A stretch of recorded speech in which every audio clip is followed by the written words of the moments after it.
ഇന്ന് ഞാൻ പരിചയപ്പെടുത്തുന്നത് തണ്ണിമത്തൻ സോർബറ്റാണ്. സോർബറ്റ് എങ്ങനെ ഉണ്ടാക്കുന്നത് നമുക്ക് നോക്കാം. എളുപ്പമാണ്.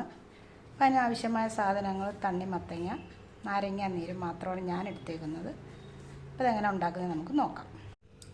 നമുക്ക് ഈ തണ്ണിമത്തങ്ങ നല്ലതുപോലെ പീസാക്കി എടുക്കാം. ഇതേപോലെ ചെറിയ ചെറിയ ക്യൂബുകളാക്കി നമുക്കിത് കണക്കൊരു കണ്ടെയ്നറിലോട്ട് വെച്ച് അടച്ച് ഫ്രീസറിലോട്ട് വെക്കാം.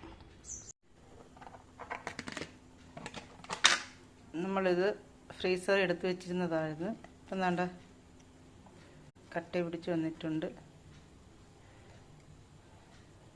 ഇത് നമുക്ക് മിക്സിയുടെ ജാറിലിട്ട് നല്ലതുപോലെ അടിച്ചെടുക്കാം.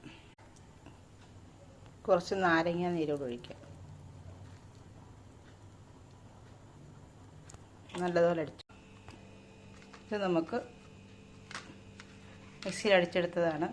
ഇത് ഫ്രീസറിൽ തന്നെ വെച്ച് നമുക്ക് നല്ലതുപോലെ സെറ്റ് ചെയ്തെടുക്കും. സെറ്റായിട്ടുണ്ട്.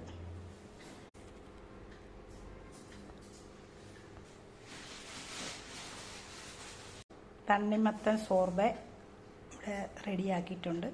എല്ലാവരും ഒന്ന് ട്രൈ ചെയ്ത് നോക്കണം.